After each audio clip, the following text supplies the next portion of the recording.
ప్రియులారా, ప్రభురాత్రి భోజన సంస్కారానికి మనం సిద్ధపడుతున్నాం.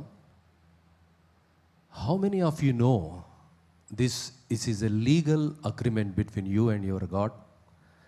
దేవునితో నీకు దేవునికి చట్టపరమైనటువంటి ఒక నిబంధన అన్నది ఎంతమందికి తెలుసు? అందుకనే దేవుని వాక్యంలో కొన్ని మాటలు రాయబడ్డాయి. అపోస్తుల కార్యంలో 8వ అధ్యాయంలో ఐథియోపియల రాణి అయిన కందకే క్రింద మంత్రి అయి ఆమె యొక్క ధనాగారం అంతటి మీదనున్న ఐథియోపియుడైన నపుంసకుడు ఆరాధించుటకు యెరూషలేమునకు వచ్చి ఉండెను. ఈ నపుంసకుడికి ఎక్కడెళ్ళాడు? దేవుణ్ణి ఆరాధించడానికి వెళ్ళాడు. ఆరాధించాడు. యెరూషలేము నుండి తిరిగి తన దేశానికి వెళుతున్నాడు. ఏం అర్థం కాలే. వాక్యం చదువుతున్నాడు ఆయన. ఏం అర్థం అవ్వట్లేదు. వాక్యం చదువుతున్నాడు. దేవుని ఆత్మ తన సేవకుడైన ఫిలిప్పును పురిగొలిపి ఆ రథము పైన వెళుతున్నటువంటి ఆ ట్రెజరర్ దగ్గరికి పరుగు తీయించి ఆయనను ఒక ప్రశ్న అడుగుతుంది. బాబు, నువ్వేం చదువుతున్నావో నీకు అర్థమవుతుందా అని ఆయన అడిగితే ఆయన ఏమంటాడు? ఫిలిప్పు దగ్గరకు పరిగెత్తుకుని పోయి అతడు ప్రవక్త అయిన యెషయా గ్రంథము చదువుచుండగా విని, నీవు చదువుతున్నది గ్రహించుచున్నవా అని అడుగగా అతడు, ఎవడైనను నాకు త్రోవ చూపకుంటే ఎలాగూ గ్రహింపగలనని చెప్పి రథమెక్కి తనతో కూర్చుండుమని ఫిలిప్పును వేడుకొనెను. ప్రియులారా, దేవుని వాక్యాన్ని మనం ప్రతిసారి ధ్యానించాలి. It is not self explanatory all the time. Sometimes pastors are appointed by God to explain things to the church and the consequences when you take part unworthily. This is a legal agreement. It is not a play, child's play. ఇది చిన్న పిల్లల ఆట కాదమ్మా. పరిశుద్ధులు మాత్రమే ఇందులో పాలు పంపులు పొందే కార్యం ఇది. దేవుడు మనల్ని లెక్కరిగే కార్యం ఇది. దేవుడు తను చేసినటువంటి త్యాగాన్ని జ్ఞాపకం చేసే కార్యం ఇది. ఆయన కొరకు నీవు నేను నిబద్ధతతో బ్రతకడానికి పరిశుద్ధపరచబడినటువంటి జనాంగమని, మన జీవితాన్ని ఆయనకు అర్పించామని, ఆయన సొత్తు కలిగినటువంటి ప్రజలుగా, ఏర్పాటు చేయబడినటువంటి ప్రజలుగా ఈ లోకంలో బ్రతకడానికి దేవుడు మనల్ని ఏర్పరచుకున్నాడన్నది మనం జ్ఞాపకం చేసుకోవాలి. కొలస్సీలకు రాసిన పత్రిక 1వ అధ్యాయము 13 నుండి 27 వచనాలు ఇంటికి వెళ్ళిన తర్వాత చదువుకోండి. దేవుడు నిన్ను నన్ను ఎంత శ్రమ కోర్చి ఆయన రక్షించాడు, ఎంత త్యాగం చేశాడు. ప్రియుడా, అపోస్తుల కార్యము 1 కొరింథీయుల గ్రంథము పత్రిక 11వ అధ్యాయం 23 నుండి 26 వరకు చదివితే ఆ క్రమం మాత్రమే నీకు అర్థమవుతుంది. ఆ క్రమాన్ని నువ్వు కాబట్టి అని కంటిన్యూషన్ 28వ వచనం ఉంటుంది. ఆ కాబట్టి నీకు అర్థం కాకపోతే, పై విషయంలో నువ్వు అయోగ్యంగా పాలు పొందితే పరిణామాలు చాలా తీవ్రంగా ఉంటాయి. దేవుని బిడ్డ, ఈరోజు దేవుని వాక్యాన్ని ఉదయకాలం విన్నాం. Are you aware of the consequences if you take part unworthily? అయోగ్యంగా దేవుని బల్లలో, ఆయన శరీరములో చెయ్యి పెడితే దాని తీవ్రత ఎంతగా ఉంటుందో నీకు తెలుసా? ఒక ముఖ్యమంత్రి గారిని, ప్రధానమంత్రి గారిని మనము పర్సనల్గా దూషిస్తే పరువు నష్ట దావా ఉంటుంది. ఆ కార్యక్రమం ఎంత తీవ్రంగా ఉంటుందో తెలుసు. పక్క రాష్ట్రంలో ఒక ముఖ్యమంత్రి పైన చిన్న రవితితో కొడితే ఆ కాన్సిక్వెన్సెస్ చాలా భయంకరంగా ఉంటాయి. ప్రియులారా, మీడియా అంతా అదే చర్చిస్తుంది. మరి దేవుడు చేసినటువంటి అంత గొప్ప కార్యాన్ని ఒకరోజు నువ్వు అంగీకరించి నీటి బాప్తిసము ద్వారా ఒక నిబంధన చేసి, నేను బ్రతుకు దినములన్నీ నీ సాక్షిగా బ్రతుకుతానని చెప్పి, ఆయన బిడ్డగా, ఆయన సొత్తుగా బ్రతుకుతానని, పరిశుద్ధంగా బ్రతుకుతానని ఆయన శరీరం మీద, ఆయన రక్తం మీద ప్రమాణం చేసినటువంటి నువ్వు బ్రతుకుతున్నావా?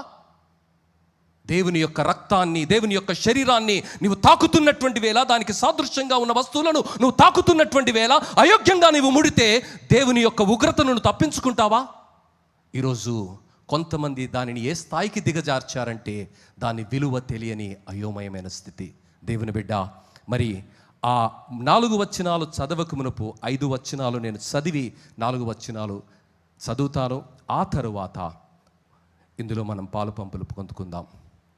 కాబట్టి ఎవడు అయోగ్యముగా ప్రభు యొక్క రొట్టెను తినునో, లేక ఆయన పాత్రలోనిది త్రాగునో, వాడు ప్రభువు యొక్క శరీరమును గూర్చియు రక్తమును గూర్చియు అపరాధి అగును.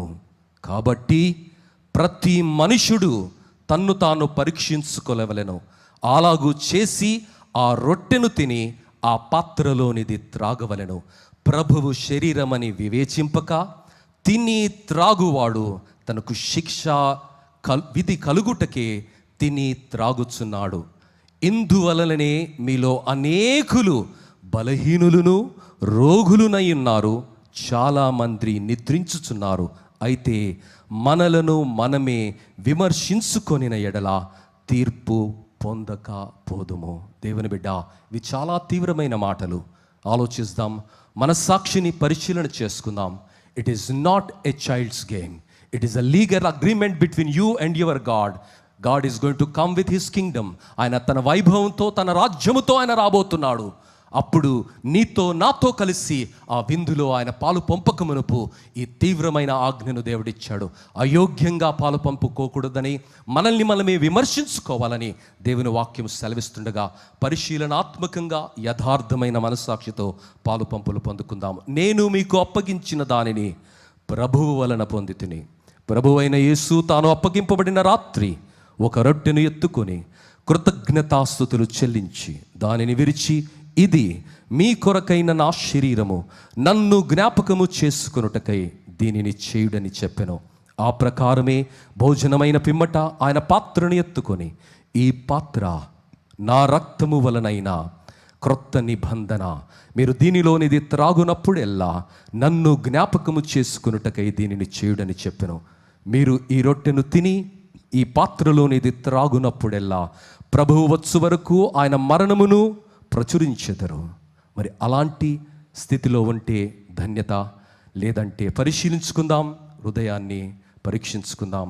అయోగ్యమైనది మన జీవితంలో కనిపిస్తే క్షమాపణ వేడుకుందాం. తిరిగి ఆ ఛాయలకు వెళ్లకుండా ప్రభు సాయంతో ముందుకు వెళ్ళి ఆయన రాకడలో ఆయన సొత్తు వరకు జీవించి ఎత్తబడే కృప దేవుడి దయచేయునుగాక. తల్లు వంచినట్లయితే ప్రార్థన చేసుకుందాం. పరలోకమందున్న మా తండ్రి, మీకు వందనాలు స్వామి. మా కొరకు నీవు మా స్థానములో, నా స్థానములో సిలువలో మరణించావు నాయన. నేను పొందవలసిన శిక్ష, నేను పొందవలసినటువంటి అవమానము, నేను పొందవలసిన శాపాన్ని, పాపాన్ని నీవు సిలువ పైన నా నిమిత్తమై నన్ను ప్రేమించి పొందావు స్వామి. ఆ త్యాగాన్ని నేను నమ్మి నోటితో ఒప్పుకొని నా బ్రతుకు దినములంతయు నీ కొరకు బ్రతుకుతానని నిబంధన చేసి పాత జీవితాన్ని, రోత జీవితాన్ని నీటిలో సమాధి చేశాను. అయితే ఆ నిబంధనలో నేను నిలిచి ఉండకపోవటం ప్రమాదకరమని, ఆ నిబంధనలో నిలిచి ఉండకుండా నా జీవితము దానికి వ్యత్యాసమైన జీవన విధానాన్ని నేను జీవిస్తూ వాడుకగా వేడుకగా ఇది తీసుకుంటే దాని పర్యవస్థానము ఊహించలేనిదిగా ఉంటుందని వాక్యములో నీవు హెచ్చరించావయ్యా. ఈరోజు ఎవరైనా ఆ స్థితిలో ఉంటే ప్రభా, వారి హృదయాలను పరిశీలన చేసుకొని ఇది దేవుడిచ్చిన ఆజ్ఞాన్ని గ్రహించి నీ ఉగ్రతకు ఎవరు పాత్రులు కాకుండా మా హృదయాలను పరిశీలన చేసుకొని భయముతో, వణుకుతో జీవితాలను సరిచేసుకొని మా జీవితాలు నీ ఎదుట యోగ్యంగాను, నీ ఎదుట అంగీకరించబడేగాను మా జీవితాలను తీర్చిదిద్ది నడిపించమని మీరిచ్చిన ఈ అవకాశాన్ని బట్టి, ప్రభురాత్రి భోజన సంస్కారం మా కర్తవ్యాన్ని గుర్తు చేసే ఈ గడియలను బట్టి మీకు వందనాలు చెల్లిస్తూ, తుది శ్వాస వరకు మేము నూతన సృష్టి అని చీకటిలో నుండి ఆశ్చర్యకరమైన నీ వెలుగులోనికి పిలువబడిన నీ గుణాతిశయాలను ప్రచురించడానికి ఏర్పాటు చేయబడిన రాజులైన యాజక వంశమని, ప్రత్యేకమైన జనాంగమని, ఆశీర్వాదానికి వారసులుగా పిలువబడినటువంటి బిడ్డలమని, పాపాన్ని అసహించుకొని, లోకాన్ని అసహించుకొని, నిన్ను ప్రేమించి నీ ఆజ్ఞల వెలుగులో తుది శ్వాస వరకు నమ్మకంగా నీ కొరకు ఈ లోకములో జీవించే భాగ్యాన్ని మా అందరికీ ప్రసాదించమని, ఈ నిబంధనలో మమ్మలను నిలిపి నీ కృపలో నడిపించమని యేసు నామములో అడిగి వేడుకుంటున్నాము తండ్రి. ఆమేన్.